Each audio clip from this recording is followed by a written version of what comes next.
పరమగీతాల గ్రంథము 7వ అధ్యాయము తీయండి. మీ బైబిల్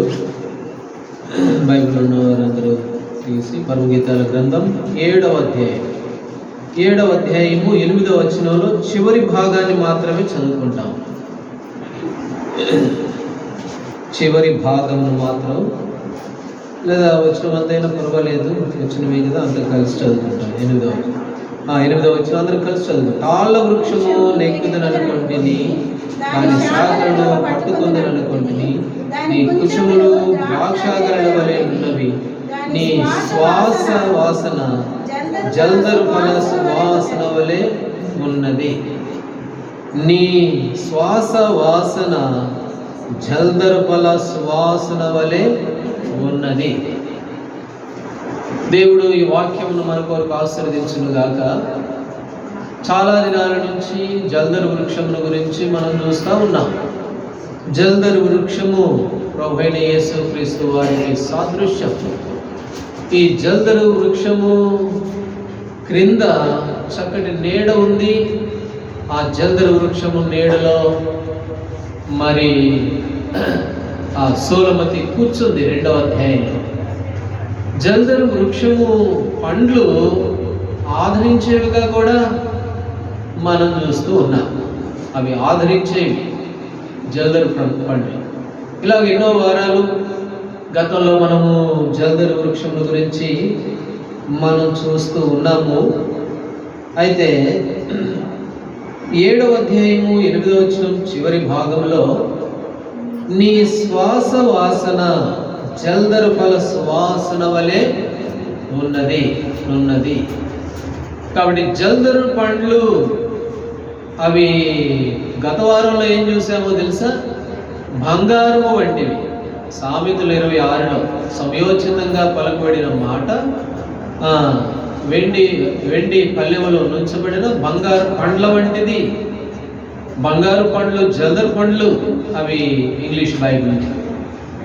కాబట్టి సరే, అది గత వారంగా నేను చెప్పలే. కానీ ఈ వారం మనం చూస్తే జల్దరు ఫలము ఎలాంటిదిగా ఉందట? సువాసన కలిగినది అనేది ఈ దినం మనం ధ్యానం చేస్తాం. కాబట్టి దేవుని వాక్యము చాలా శ్రద్ధగా విని చక్కగా అర్థం చేసుకుంటే అర్థమవుద్ది. మరి మనసు దేవుని వాక్యం మీద పెట్టకపోతే మీకు వాక్యం అర్థం కాదు. కాబట్టి భాగంలో జాగ్రత్తగా వినండి. జల్దరు పండు అనేది ఏమిటి అని అంటే వాసన కలిగినది. అందుకనే నీ శ్వాస వాసన జల్దరు ఫల సువాసన వలె ఉన్నది. యేసు ప్రభువారిని గురించి కీర్తనల గ్రంథం 45లో రాయబడింది. కీర్తనల గ్రంథం 45వ అధ్యాయంలో ఆయన వస్త్రములు ఎలాంటివిగా ఉన్నాయట? ఎక్కడుంది? 8వ వచనం. నీ వస్త్రములెల్లా గోపురస వాసనే, అగరు వాసనే, లవంగి పట్ట వాసనే. ఆరంభంలో కొంతమంది రాలేదులే కానీ అందులో పాడాం ఈ పాట. కుమారి ఆలకించు, ఆలోచించి చెవి యొక్క పాట పాడాం. అయితే ఇక్కడ మరి ఆ యొక్క ప్రభువుని గురించి రాయబడింది ఏమిటి అని అంటే ఆయన వస్త్రములు ఆయన ఎలాంటివిగా ఉన్నాయట? చక్కటి వాసన, అగరు వాసన, లవంగి పట్ట వాసన, చక్కటి వాసన కలిగిందిగా ఆయన వస్త్రములను గురించి మనం చూస్తాం. నిర్గమాకాండములో ఈ యొక్క వాసనను లేక సుగంధ ద్రవ్యముల గురించి ఒక మాట ఉంది. నిర్గమాకాండం 30వ అధ్యాయం. నిర్గమాకాండము 30వ అధ్యాయము చదవండి. 25వ వచనం. వాటిని ప్రతిష్ఠిత అభిషేక తైలము అనగా సుగంధ ద్రవ్య మేలకుని పనీన పరమల సంభరముగా. కాబట్టి ఇక్కడ ఏమి కనబడుతుంది అని అంటే సుగంధ ద్రవ్య మేలకుని పని అంటే అర్థం ఏమిటి అంటే సుగంధ ద్రవ్య మేలకుడు అని అంటే సుగంధ ద్రవ్యములను తయారు చేసేవాడు అని చెప్పవచ్చు. లేకపోతే వాటిని సమపాలనలో కలిపేవాడు. ఇంకా మనకు బాగా అర్థం కావాలంటే ఒకసారి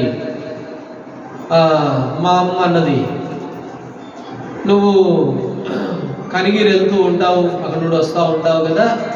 పామూరులో బస్ స్టాండ్కి కొంచెం అవతల ఒక టీ పొడి విడిగా అమ్ముతారు, ఆ టీ పొడి తీసుకురా, అది చాలా బాగుంటుంది అని మా అమ్మ అన్నది. సరే నేను ఒకసారి వెళ్ళాను ఆ టీ పొడి తెద్దామని. బస్ స్టాండ్కి కొంచెం అవతల ఉంటుంది, రోడ్డు పక్కనే టీ పొడి అమ్ముతారు. ఆయన టీ పొడి ఒక పావు కేజీ ఇవ్వండి అని అంటే చాలా రకాల టీ పొడులు తీసాడు.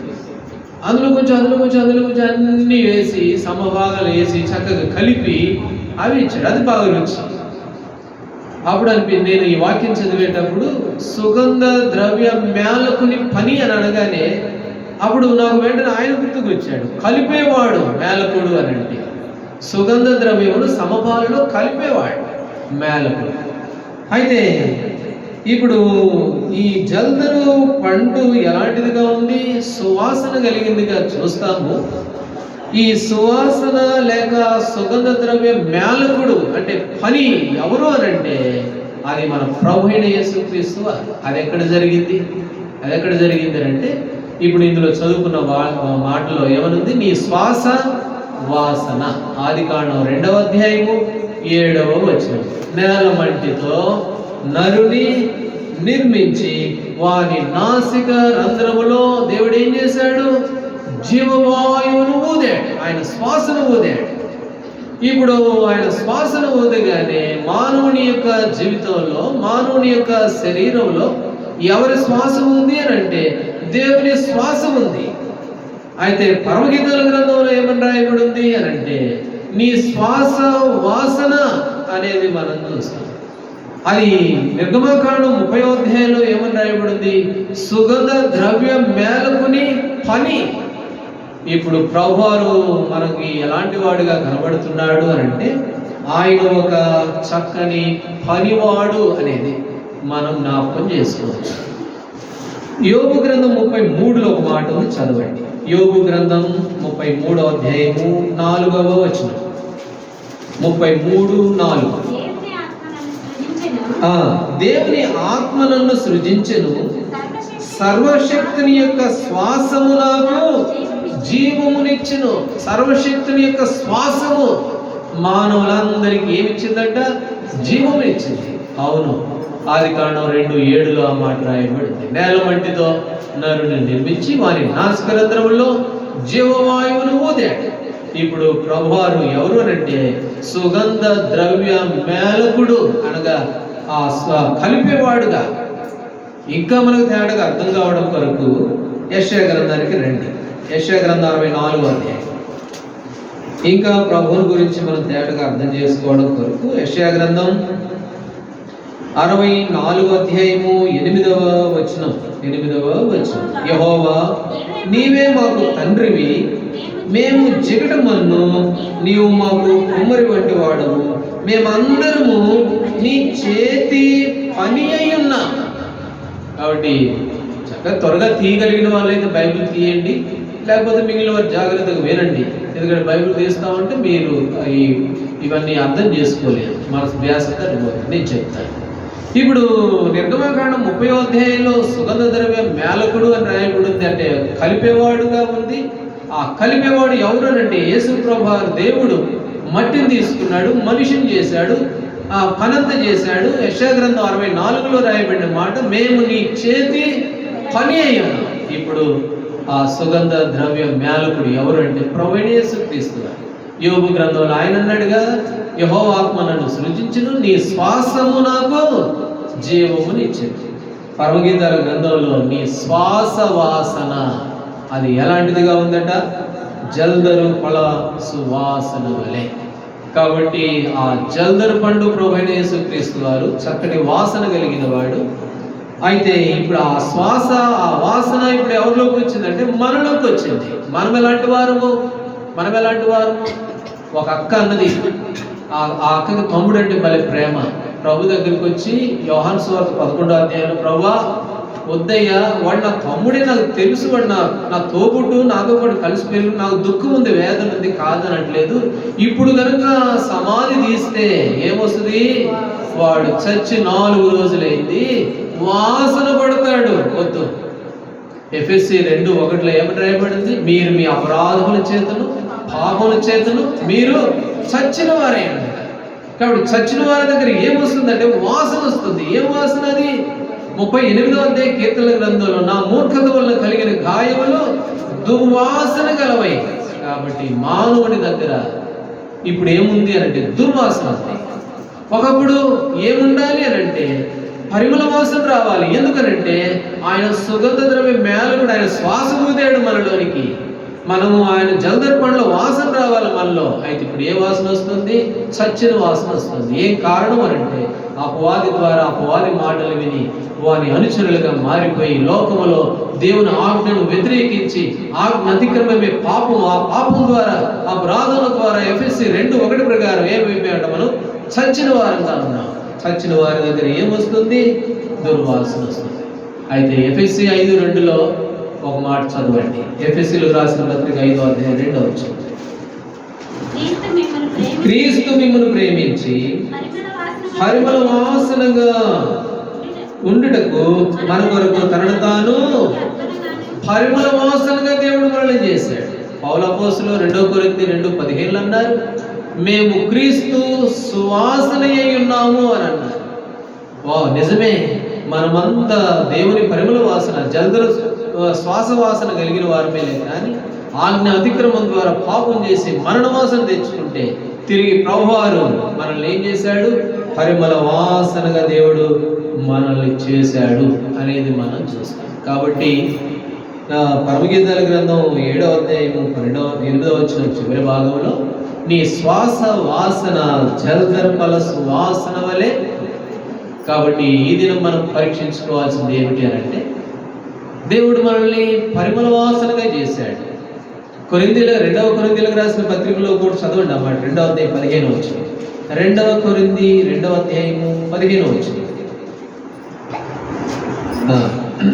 రక్షింపబడు వారి పట్లను 14 నుండి చదవండి. మా ద్వారా ప్రతి స్థలమందును క్రీస్తుని గురించి జ్ఞానం యొక్క సువాసన కనపరచుచు ఆయన యందు మమ్మల్ని ఎల్లప్పుడూ విజేతలతో ఊరేగించుచున్న దేవునికి స్తోత్రము. రక్షింపబడు వారి పట్లను నశించు వారి పట్లను మేము దేవునికి క్రీస్తు సువాసన అయి ఉన్నాం. పౌలు అపోస్తలుడు. ఒకప్పుడు నా జీవితంలో నేను హానికరుడును, హింసకుడును, దోషకుడును పౌలు అపోస్తలుడు. అయితే ఇప్పుడు ఏమి చేయబడ్డాడు అంటే పరిమళ వాసనగా చేయబడ్డాడు. ఇప్పుడు క్రీస్తు కొరకు మేము అనేక స్థలాలలో సువాసన అయి ఉన్నాము అని మనం పరీక్షించుకోవాల్సింది ఏమిటి అని అంటే దేవుడు తన శ్వాసను ఊదాడు మనలో. ఇప్పుడు శ్వాసను ఊదిన తర్వాత పాపమైపోయాం, ప్రభు రక్తం ద్వారా కడగబడ్డాం, తిరిగి సువాసనగా మార్చబడ్డాం. ఒకవేళ ఇంకా సువాసనలోనికి రాలేదేమో, దేవుని శ్వాస మనలో ఉందో లేదో ఒకసారి పరీక్ష చేసుకో. ఇంకా నీవు అపరాధం చేత పాపం చేత చనిపోయిన స్థితిలో, లాజరు స్థితిలోనే ఉన్నావేమో ఒకసారి జ్ఞాపకం చేసుకో. కాబట్టి ఈ జలధర్పల వాసన అనేది సువాసన అనేదిగా మొట్టమొదటిగా మనం చూస్తాం. ఈ సువాసన ప్రభువారు మనల్ని పరిమళ వాసనగా చేయడం కొరకై తను తాను అప్పగించుకున్నాడు.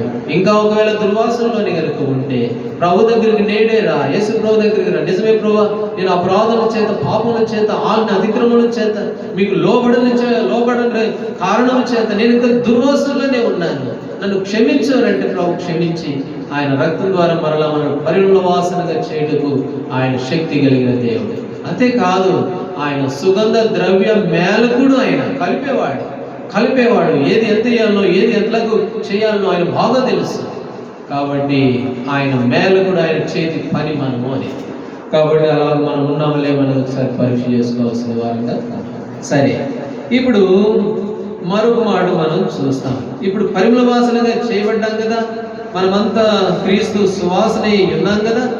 ఇక్కడ ప్రసంగి గ్రంథం 10వ అధ్యాయంలో భక్తుడు ఒక మాట అన్నాడు. 10వ అధ్యాయము 1వ వచనం. 10వ అధ్యాయము 1వ వచనం. ఈ భాగంలో 3 సంగతులుగా మనం చూసుకొని మనల్ని మనం పరీక్షించుకుంటూ ప్రయోగ ఫలని మనం సమీపిస్తాం. చదవండి. ప్రసంగి బుక్కవాని తైలములో చచ్చిన ఏగులు పడుట చేత అది చెడు వాసన కొట్టును, కొంచెము బుద్ధిహీనత రాసులో ఉంచిన ఎడల జ్ఞానమును ఘనతను తేలగొట్టును. మొట్టమొదటిగా మనము పరిమళ వాసనగా చేయబడ్డాము అనేది మనం చూసాం. ఆ సుగంధ ద్రవ్య మేలకుడు మన ప్రభువైన యేసుక్రీస్తు వారే. ఆయన వస్త్రములు, ఆయన అన్నీ కూడా లవంగి పట్ట వాసనే. ఆయన దగ్గర చక్కటి శ్రేష్టమైన వాసన అంటే పూసుకున్న సెంటు కాదు, చక్కటి లక్షణాలు, గుణగణాలు, దుర్వాసన కాదు, మూర్ఖత వల్ల కలిగే దుర్వాసన కావు. దేవుడు ఆ రూపంలోనికి మనల్ని తీసుకుని వచ్చాడు. అయితే ఇక్కడ అంటాడు భక్తుడు, బుక్కవాని తైలంలో చచ్చిన ఈగలు పడుట చేత అది చెడు వాసన కొట్టును. కొంచెము బుద్ధిహీనత త్రాసులో వచ్చిన ఎడల జ్ఞానమును ఘనతను. కాబట్టి కొంచెము బుద్ధిహీనత.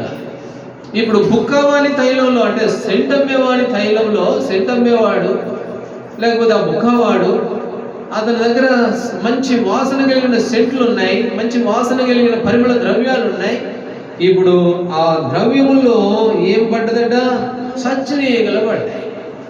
కాబట్టి బుద్ధిహీనత దాంతో పోల్చబడ్డది. బుద్ధిహీనత ఎంత? కొంచెమైనా చాలు, కొంచెం బుద్ధిహీనత అయినా చాలు, ఘనతను ఏం చేయకూడదు? ఇప్పుడు తేలగొట్టేది కాబట్టి ప్రభు బిడ్డలుగా మనం పరీక్షించుకోవాల్సింది ఏమిటి అని అంటే, మనలో ఈ కొంచెము బుద్ధిహీనత. దేవుడు నన్ను పరిమళ వాసనగా చేశాడు కదా, ఆ జల్దర వాసన నాకు ఇచ్చాడు కదా, ఆయన శ్వాస నాలో పెట్టాడు కదా, నేను ఇప్పుడు పరిమళ సుగంధ ద్రవ్య మేలకు చేతి పని ఉన్నాను కదా. అయితే ఈ బుక్కవలి తైలం ఇప్పుడు నేను ఇందులో ఏమైనా బుద్ధిహీనత ఉందా అని పరీక్షించుకోవాలి. బుద్ధిహీనత ఉంటే త్రాసులో పెడితే ఏమైపోద్దట? అదంతా తేలు. ఏమిటి బుద్ధిహీనత? బుద్ధిహీనత అంటే ఏంటండి? ఒక రాజు ఉన్నాడు, 2వ రాజుల గ్రంథం 20వ అధ్యాయం. హిజ్కియా అనేటువంటి రాజు. 2వ రాజుల గ్రంథం 20వ అధ్యాయంలో చూడండి. ఈ 20వ అధ్యాయంలో ఈ హిజ్కియా అనే రాజు 13వ వచనంలో ఒక ఆయన దగ్గర కొంతమంది వచ్చారు. కొంతమంది వస్తే 13వ వచనం, హిజ్కియా దూతలు వచ్చిన మాట విని వారిని లోపలికి రప్పించి తన నగరనందేమి రాజ్యమందేమి కలిగిన సమస్త వస్తువులలో దేనిని మరుగు చేయక తన పదార్థములు గల కొట్టును వెండి బంగారమును గంధక వర్గమును పరిమళ తైలమును ఆయుష్కాలను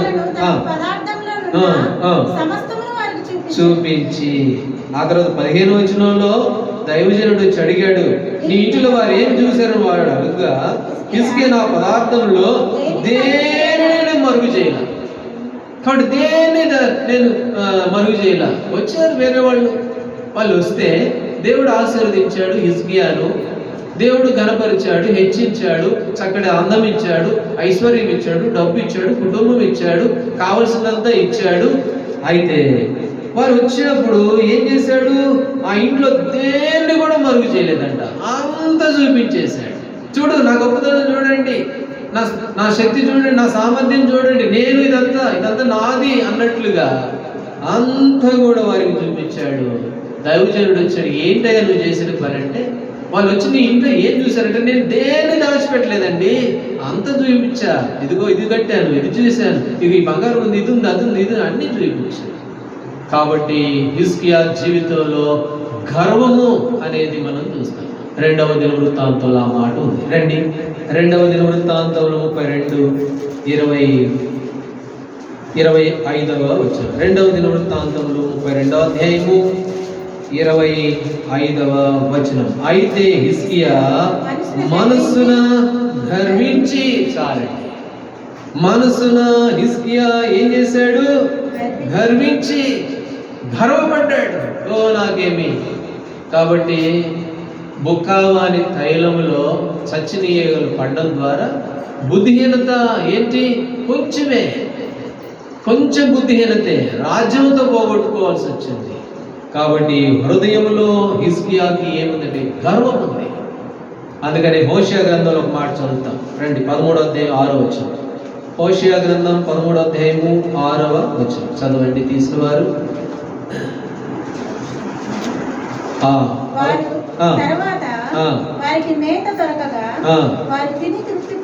వారు తిని తృప్తి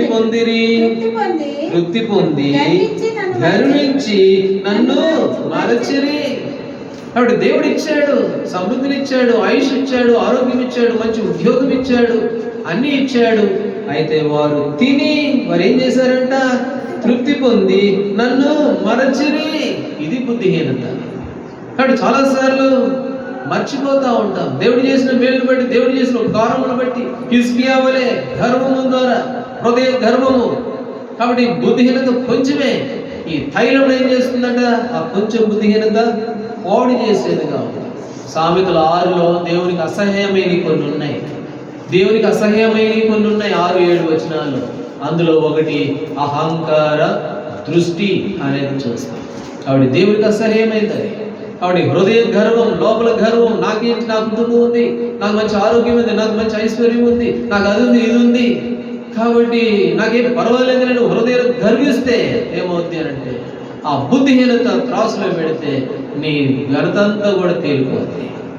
కాబట్టి వాళ్ళు అనుకున్నారు ఆదికాండం 11వ అధ్యాయంలో మనము పేరు సంపాదించుకుందాం, రండి పేరు తెచ్చుకుందాం. మనకున్న పేరు చూడు, నాకున్న పేరు ఇది, నా గొప్పతనం ఇది, అట్లా పెద్ద పేరు తెచ్చుకుని పెద్ద గోపురం కడదాం, ప్రపంచంలో ఎవరు కట్టలేనంత గోపురం కడదాం రండి అని అంటే దేవుడు ఏం చేశాడు? వారిని ఆరుమారు చేశాడు. కాబట్టి బుద్ధిహీనత కొంచెము అది ఏం చేయబడుతుందంటే ఘనతను తేలగొట్టేదిగా. ఇప్పుడు దేవుడు మనల్ని సుగంధ ద్రవ్య మేలుకునిగా చేశాడు, పరిమళ వాసనగా చేశాడు, బుక్కవరి తైలం మనం ఇప్పుడు. అయితే ఇందులో బుద్ధిహీనత ఏదైనా ఉందేమో పరీక్ష చేసుకో. హృదయంలో ఏమైనా గర్వం ఉందేమో. తర్వాత హిజ్కియా తన గర్వాన్ని విడిచిన తర్వాత దేవుడు హిజ్కియాను ఆశీర్వదిస్తూ వచ్చాడు. కాబట్టి కొంచెం బుద్ధిహీనత మనల్ని తేలగొట్టేదిగా ఉంది కనుక ప్రభు బల దగ్గర మనం పరీక్షించుకోవాలి. తిమోతికి రాసిన మొదటి పత్రిక 6వ అధ్యాయం. తిమోతికి రాసిన మొదటి పత్రిక 6వ అధ్యాయము 17వ వచనం. ఇహమందు ధనవంతులైన వారు గర్విష్ఠులు కాక అస్థిరమైన ధనమందు నమ్మిక ఉంచుట, సుఖముగా అనుభవించుటకు సమస్తమును మనకు ధారాళంగా దేవుని దయచేయి, దేవుని అందే నమ్మికించుడని వారికి ఆజ్ఞాపించు తిమోతి. ఓ తిమోతి, నా ప్రజలకు చెప్పు, నువ్వు ఏమని చెప్తావు అంటే ఈ లోకమందు ధనవంతులైన వారు గర్విష్ఠులు. కాబట్టి ధనానికి గర్వానికి చాలా దగ్గర సంబంధం ఉంది. అందుకనే చాలా చోట్ల యోగశోర్త 19వ అధ్యాయంలో కూడా ఆ సంవత్సరం బాగా పండిందంట ఒక ధనవంతుడికి. అప్పుడు అనుకున్నాడు దేవుడు ఎవరో ఏమో నాకు తెలియదులే అని కుట్లు కట్టించాడు, అది గర్వం. కాబట్టి తిమోతితో చెప్తున్నాడు, తిమోతి నా ప్రజలకు బోధించు ఏమిటి అంటే ఇహమందు ధనవంతులైన వారు గర్విష్ఠులు దాకా సమస్తము ధారాళంగా దయచేసి దేవుని యందు నమ్మకం ఉంచమని. కాబట్టి ప్రోబిడలంగా మరి బుక్కావాని తైలంలో ఈ బుద్ధిహీనత అనేది ఒకటి, గర్వము అనేది. ఒకవేళ ఎక్కడన్నా గర్విస్తున్నావేమో నీకున్నటువంటి అవసరత అక్కలను బట్టి, లేకపోతే మిగిలిన సౌకర్యాలను బట్టి. ప్రభు సమస్తము ధారాళంగా దయచేసి దేవుని యందే నమ్మిక ఉంచు, కానీ మిగిలిన దేని యందు నమ్మిక ఉంచాలి. కాబట్టి బుక్కవారి తైలంలో ఏం పడ్డాయట? చచ్చిన ఈగలు పడ్డాం. అది బుద్ధిహీనత అనేది మొదటిగా మనం చూస్తాం. రెండవదిగా ప్రసంగి గ్రంథం 10వ అధ్యాయం 1వ వచనంలో బుక్కవారి తైలంలో చచ్చిన ఈగలు పడుట చేత. ఇప్పుడు ఏమైపోయినాయి? ఆ తైలంలో పడ్డాయి. ఏం పడ్డాయి? చచ్చిన ఈగలు పడ్డాయి. ఒక ఉదాహరణ చెప్తాను. చిన్న పిల్లోడు ఉంటాడండి, మన మనవడో లేకపోతే కొడుకో, మనం చిన్నపిల్లలు తెలుసు కదా మనకి. చిన్నపిల్లలు వాళ్ళు ఏం చేస్తారు? వాళ్ళు పెద్దవాళ్ళు కాదు, చిన్నోళ్ళు. వారు చిన్నోళ్ళు. అయితే వాళ్ళు ఏం చేస్తారంటే 1-2 వాళ్ళు అలాగే వెళ్ళిపోతారు. చిన్నపిల్లలు వాళ్ళకి తెలియదు కదా, 1-2 అలాగే వెళ్ళిపోతారు. అప్పుడు మనం ఏం చేస్తాం? వాళ్ళు పిలిచి చక్కగా కడిగి వారిని శుభ్రపరుస్తాం. మొదటి కొరింథీయులకు రాసిన పత్రిక 14వ అధ్యాయం. కొరింథీయులకు రాసిన మొదటి పత్రిక 14వ అధ్యాయం 20వ వచనం చదవండి. 14:20. సహోదరులారా, మీరు బుద్ధి విషయమై పసిపిల్లలు కాక దుష్టత్వం విషయమై శిశువులుగా ఉండుడి, బుద్ధి విషయమై పెద్దవారులై ఉండుడి. కాబట్టి ప్రభుబిడ్డలు ఎలాంటి వారు కాదు, పెద్దవారుగా ఉండాలి. ఇప్పుడు బుక్కవారి తైలంలో ఏం పడ్డాయంటే ఈగలు పడ్డాయి. కాబట్టి పిల్లవాడైతే వాడికి తెలియదులే, కానీ ఇప్పుడు పెద్దవారంగా మనం పిల్లవాళ్ళంగా ఉండకూడదు. ఎలాంటి వారంగా ఉండాలి అని అంటే పెద్దవారంగా ఉండాలి. ఇదే మొదటి కొరింథీ 13వ అధ్యాయంలో కూడా ఒక మాట చదువు. 13వ అధ్యాయము 11వ వచనం. నేను పిల్లవాడినై ఉన్నప్పుడు పిల్లవాని వలె మాట్లాడి తిని, పిల్లవాని వలె తలంచి తిని, పిల్లవాని వలె యోచించి తిని, ఇప్పుడు పెద్దవాడినై పిల్లవాని చేష్టలు మానేసే. పిల్లవాని చేష్టలు మానేసా. పిల్లవాని చేష్టలు లేవు ఇప్పుడు. అందుకనే బుద్ధి విషయంలో ప్రభు బిడ్డలంగా మనం ఎలాంటి వారంగా ఉండాలని ప్రభు కోరుతున్నాడు అంటే పెద్దవారుగా ఉండాలి. హెబ్రీయులకు రాసిన పత్రికలో ఉంది కదా మాట. కాలాన్ని బట్టి చూస్తే రండి, హెబ్రీయులకు రాసిన పత్రిక 5వ అధ్యాయము, హెబ్రీ 5 ఎన్నో వచనం, 15-16. హెబ్రీయులకు రాసిన పత్రిక 5వ అధ్యాయము 12 నుండి చదవండి. కాలమును బట్టి చూస్తే మీరు బోధకులుగా ఉండవలసిన వారై ఉండగా దేవతలను మొదటి మూలపాఠం ఒకడు మీకు మరలా బోధింపవలసి వచ్చింది. మీరు పాలు తాగవలసిన వారే కానీ బలమైన ఆహారం తినవారు కాదు. మరియు పాలు తాగు ప్రతివాడు శిశువే కనుక నీతి వాక్య విషయంలో అనుభవం లేని వాడే ఉన్నాడు. వయసు వచ్చిన వారు అభ్యాసము చేత మేలు కీడు. ఇక్కడ వయసు వచ్చిన వారు అనగాడ రెండు అక్షరం వేసి కింద ఏమని రాయబడింది? పరిపూర్ణులు. ఆవిడ పెద్దవారంటే ఎవరంటే పరిపూర్ణులు, అన్ని విషయాల్లో ఆత్మీయంగా ఎదిగిన వారు. కాలాన్ని బట్టి చూస్తే మీరు పరిపూర్ణులుగా ఉండవలసిన వారులే. కానీ అయితే చూస్తే ఎట్లా ఉంది సంగతి అంటే ఇంకా పసిపిల్లలే. పసిపిల్లలు ఏం చేస్తారంటే వారికి తెలియదు, గుర్తుపట్టలేరు. సచ్చినీరుల పడ్డ సంగతి పిల్లలకు తెలియదు. కాబట్టి పెద్దవారైతే వాడిని కనిపెడతారు. పిల్లవాడు వాడు 1, 2 వాడు అలాగే వెళ్ళిపోతాడు. ఎందుకంటే వాడికి తెలియదు పిల్లవాడు. అయితే బుద్ధి విషయంలో ప్రభు బిడ్డలంగా మనం ఎలాంటి వారంగా ఉండాలని చెప్తున్నాడు దేవుడు? పెద్దవారుగా ఉండాలి, పెద్దవారుగా ఉండాలి. అందుకనే పేతురు రాసిన మొదటి పత్రిక 2:3 ఉంది, రక్షణ విషయంలో ఎదుగు నిమిత్తము వాక్యమనే ఆ పాలను ఏం చేయాలంట? ఆపేక్షించుడి. కాబట్టి ఎదగడం కొరకై ఆ వాక్యమనే పాలను తీసుకో. వాక్యం దగ్గర వాక్యంను స్వీకరించు. అప్పుడు ఏం చేయగలుగుతాం? రక్షణలో ఎదుగుతాం, ఎత్తుగా ఎదుగుతాం. లేకపోతే ఇంకా పిల్లలుగానే ఉంటాం. కొరింథీ 13లో ఏమన్నాడు? నేను చిన్న పిల్లవాడిగా ఉన్నప్పుడు చిన్న పిల్లవాడిగా ఉంటుంది, ఇప్పుడు పెద్దవాడిని అయిపోయాను. చిన్న పిల్లవాడి చేష్టలు నేను మానివేశాను. చిన్నపిల్లల చేష్టలు లేవు నాలో ఇప్పుడు. కాబట్టి ప్రౌఢిలంగా ఈ బుక్కవాని తైలంలో సచ్చినీయగల పడడం అనేది ఒకటి బుద్ధిహీనతను చూపిస్తూ ఉంటే, బుద్ధిహీనత అనేది గర్వాన్ని చూపిస్తూ ఉంది.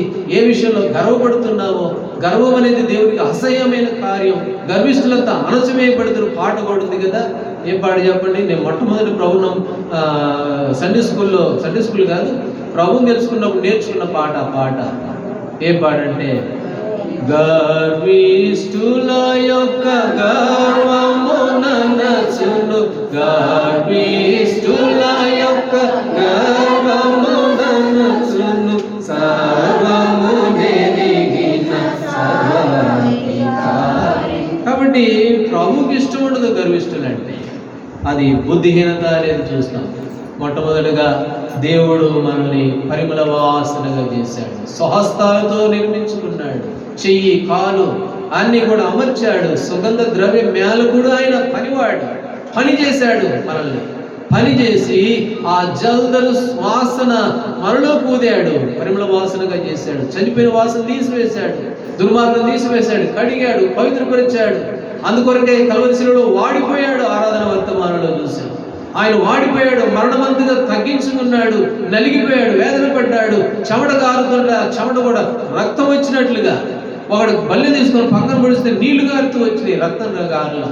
అంతగా ప్రభువారు మనల్ని మేలకుని పనిగా సమకూర్చి మనల్ని ఆ సువాసనలోకి తీసుకుని వచ్చాడు. అయితే సువాసన ఎక్కడైనా పాడైపోయిందేమో జ్ఞాపకం చేసుకో. బుక్కవాని తైలంలో బుద్ధిహీనత ఏముందేమో గుర్తు చేసుకో.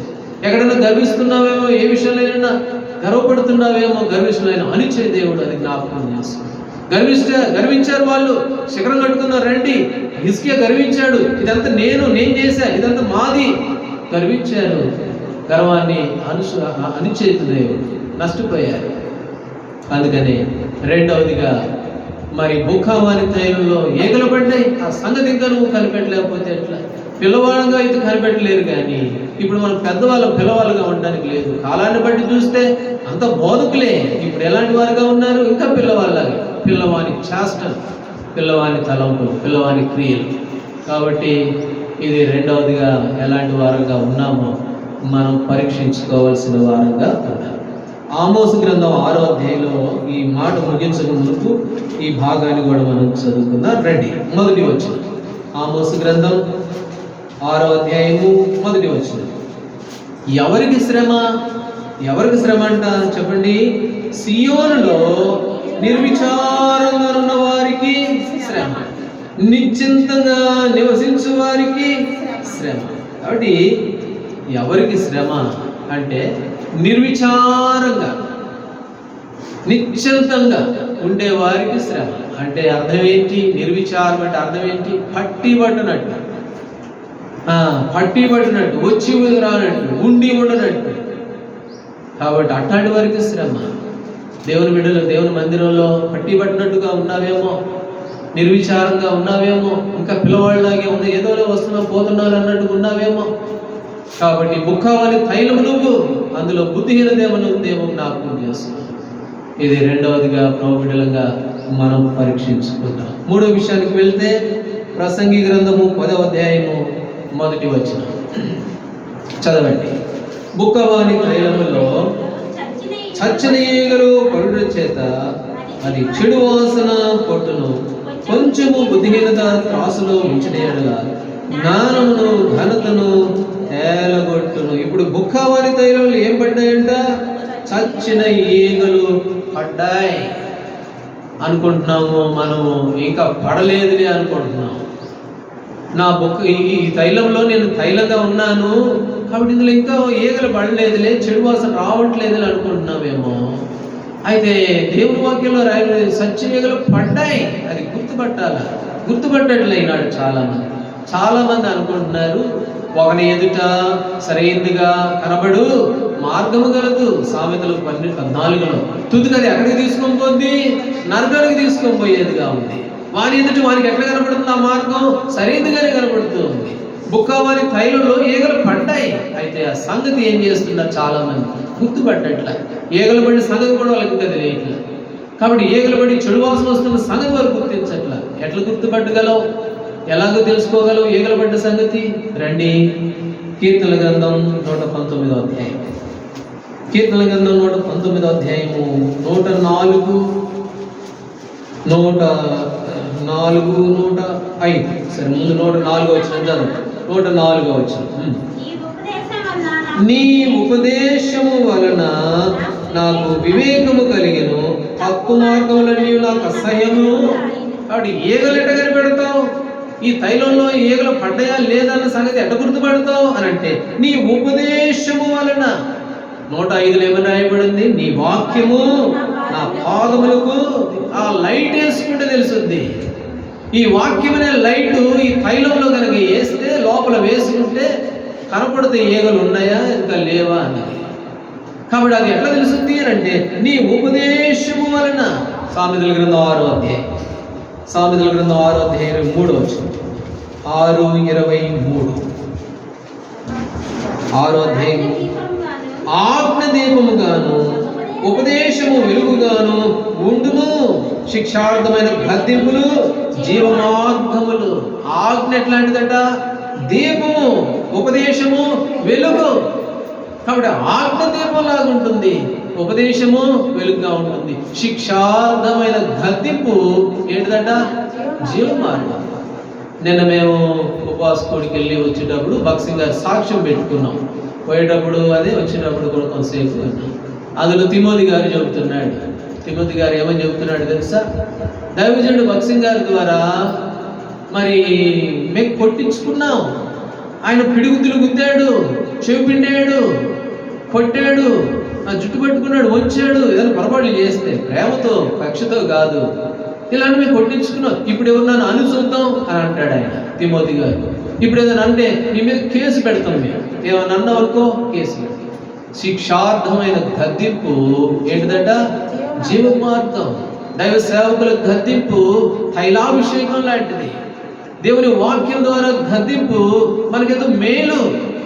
కాబట్టి చచ్చినీగలు ఉన్నాయా లేవా ఎట తెలుసుద్ది అని అంటే నీ ఉపదేశం వలన, దేవుని వాక్యం వినడం ద్వారా, దేవుని వాక్యం దగ్గరికి రావడం ద్వారా నీ హృదయంలో ఈగలు ఉన్నాయో, చచ్చిపోయి ఉన్నాయో, లేకపోతే దుర్వాసన కలిగి ఉన్నామో లేవో అని తెలిసిపోద్ది. అది దేవుని వాక్యం దగ్గరకు మనం వచ్చినప్పుడు. అందుకనే సామెతల్లో 6:23 ఏమనుంది? నీ ఆజ్ఞ ఏంటంట? దీపం. నీ ఆజ్ఞ దీపం. సమూయేలు పోయాడు. సమూయేలు పోయి సౌలు దగ్గరికి పోయి ఒక మాట అన్నాడు. రండి, 1 సమూయేలు గ్రంథం 13వ అధ్యాయం. సమూయేలు సౌలుతో మాట్లాడుతూ 13వ అధ్యాయం 13వ వచనంలో ఒక మాట అన్నాడు. అందుకు సమూయేలు ఇలానెను, గైకొనక అవివేకపు పని చేశావు. చాలండి. సమూయేలు సౌలుతో ఏమన్నాడు? నీవు అవివేక పని చేశావు, బుద్ధిహీనమైన పని చేశావు, అవివేక పని చేశావు. ఏమిటి అని అంటే నీవు దేవుడు నీకు ఇచ్చిన ఆజ్ఞను గైకొనలేదు. ఆజ్ఞ పాదములకు దీపం, ఆజ్ఞ దీపంగాను ఉపదేశం వెలుగుగాను ఉంటుంది. అయితే నువ్వు ఎంత అవివేక పని చేశావు, ఎంత బుద్ధిహీనమైన పని చేశావు. బొక్కమని తైలో సచ్చినీగలు పడి అది చెడు వాసన కొట్టేలాగా అయిపోయింది నీ జీవితం అని అంటే అవన్నీ అనలేదు, కానీ అర్థం అలా చేసుకోవచ్చు. సమూయేలు సౌలుతో మాట్లాడుతూ ఉన్నాడు. నువ్వెంత అవివేకం పని చేశావు అంటే ఏంటంటే నేను చేసిన అవివేకం పని అని అంటే నీవు దేవుని ఆజ్ఞను గై కొరకపోతే, దేవుని ఆజ్ఞను గైకోలేదు. మనకు తెలుసు దేవుని ఆజ్ఞలు ఏమేంటియో. నేను వాటి గురించి ప్రత్యేకంగా చెప్పాల్సిన అవసరం లేదు. ఎన్ని ఆజ్ఞలు ఉన్నాయి దేవుని ఆజ్ఞలు. రండి ఒక మాట చదువుతాం. యెషయా గ్రంథం 48వ అధ్యాయం. యెషయా గ్రంథం 48వ అధ్యాయంలో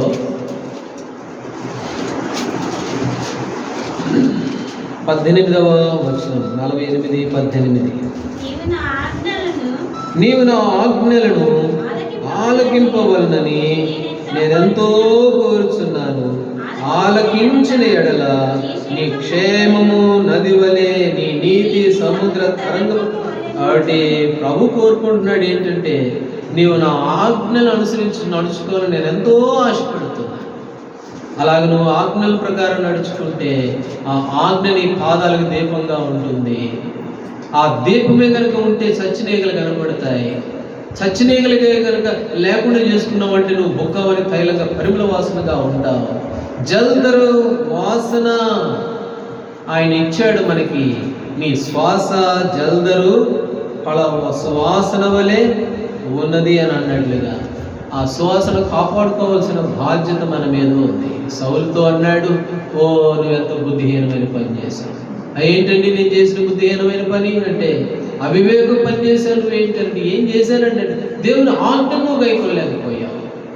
ప్రభు అంటున్నాడు, ఈ నా ప్రజలు నా ఆజ్ఞలు గైకొనవాలని నేను ఎంతో కోరుచున్నాను. కాబట్టి ఇక్కడ మనము పరమగీతాల గ్రంథంలో జల్దరు పండు అనేది సువాసన ఇచ్చేదిగా మొదటివారిగా మనం చూస్తాం. దేవుడు మనల్ని సువాసన భరితులుగా చేశాడు. పరిమళ వాసనగా ఉండడం కొరకై తనను తాను తగ్గించుకున్నాడు, అర్పించుకున్నాడు, నలగొట్టుకున్నాడు. నలగొట్టుడు యెహోవాకు ఇష్టమాయను 53:10.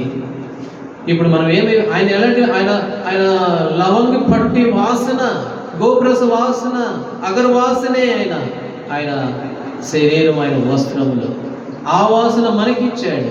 యోబు గ్రంథం 33లో యెహోవా ఆత్మలను సృజించెను, నీ శ్వాస నాకు జీవమునిచ్చింది. ఆయన శ్వాస ఇవాళ మానవులందరికీ జీవం. ఎక్కడుంది ఆ శ్వాస? దేవుడు నేల మట్టితో నరుని నిర్మించి వారి నాసికారంధ్రములో జీవ వాయువును ఆయన శ్వాసను ఊదాడు.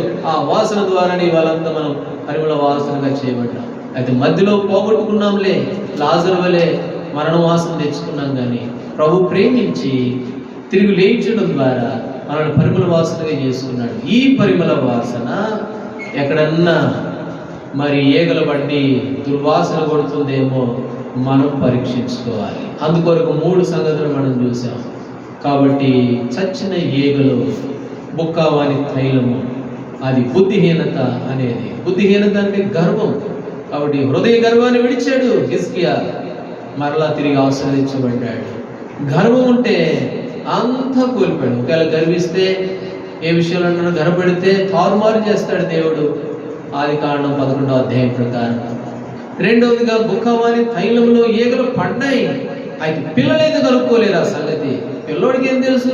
వాడు ఒకటికి పోతాడు, రెండు పోతాడు, ఆడుకుంటూనే ఏదైనా చేస్తాడు. బుర్రలో ముళ్ళేడతాడు, అడుగులు మట్లో తింటాడు, చేతిలో మట్లో పెడతాడు, ఆ చేతితోటి మళ్ళీ తింటాడు. వాడికి తెలియదు, ఎందుకంటే వాడు పిల్లోడు. అయితే పిల్లవాడి వలె కాదు, మనం ఇప్పుడు పెద్దవారంగా ఉండాలని ప్రభు కోరుతున్నాడు. కాలాన్ని బట్టి చూస్తే పెద్దవాళ్ళ మేలే కానీ ఇంకా చిన్నపిల్లల చేష్టలు ఉన్నాయి. చిన్నపిల్లల చేష్టలు నేను మానివేసింది పౌల కోసం. పిల్లవాడిగా ఉంటే నువ్వు కనిపెట్టలేవు, నీ తైలం పాడైపోయిన సంగతి. మూడవదిగా ఈ ముఖావని తైలము ఏం చూపిస్తుంది? మూడవదిగా ఏం చూసాము? ఏమని చూసాము చెప్పండి? మూడవది కాబట్టి ముఖావని తైలం అనేది గుర్తుపట్టాల. ఎట్లా గుర్తుపడతావు? ఈగలున్న సంగతి ఎట్లా గుర్తుపడతావు? నీ ఉపదేశం వలన, దేవుని వాక్యం వలన. వాక్యమే నువ్వు వినకపోతే, దేవుని వాక్యమే నువ్వు శ్రద్ధగా ఆలకించకపోతే, ఆ వాక్యము ఆ ఆజ్ఞ ఎట్లా దీపంలా ఉంటుంది? దీపమే కనుక లేకపోతే సీసాలో ఈగలున్న సంగతి నీకెట్టు కనపడుద్ది? కాబట్టి వాక్యం శ్రద్ధగా విను, దేవుని వాక్యాన్ని. కాబట్టి ఎవరికి శ్రమ? ఆమోసు 6:1 ఎవరికి శ్రమ? నిర్విచారంగా ఉన్నవారు, ఏమీ పట్టి పట్టినట్టుగా ఉన్నవారు, విని వినబడగా ఉన్నటువంటి వారికి, ఏదో వస్తున్నా పోతున్నా అన్నట్టుగా వారికి శ్రమ. అందుకనే సమూయేలు అన్నాడు, నువ్వెంత అవివేకపు పని చేశావు సౌలా, ఎంత అవివేకపు పని. నేనేం చేశానంటే ఆజ్ఞని మర్చిపోయావే, దేవుని ఆజ్ఞలను విడిచిపెట్టావే. ఇక ఆ ఆజ్ఞల గురించి మనకు తెలుసు, నేను దాని గురించి చెప్పడం కాదు. కాబట్టి ఈ సమయంలో మనం పరీక్షించుకోవాలి. బుక్కవాని తైలంగా దేవుడు మనం మారిస్తే ఎక్కడన్నా చెడు వాసన కొడుతున్నామేమో, ఇంకా దేవునికి అయిష్టమైనవి మన హృదయాల్లో ఉన్నాయేమో, అసలు ఇంకా నువ్వు పరిమళ వాసనగా మార్చబడలేదేమో, అది కూడా ఒకసారి జ్ఞాపకం చేసుకో. పిల్లవాడిగానే ఉన్నావేమో, పిల్లవాడి చేష్టలు ఉన్నాయేమో, కాబట్టి జ్ఞాపకం చేసుకో. కాబట్టి ఇవన్నీ కూడా పరీక్షించుకుంటూ ప్రభు బలను మనం సమీపించే వారంగా ఉంటాం. దేవుడు ఆ విధంగా మనందరికీ సహాయపడుగా ప్రార్థన చేస్తాం.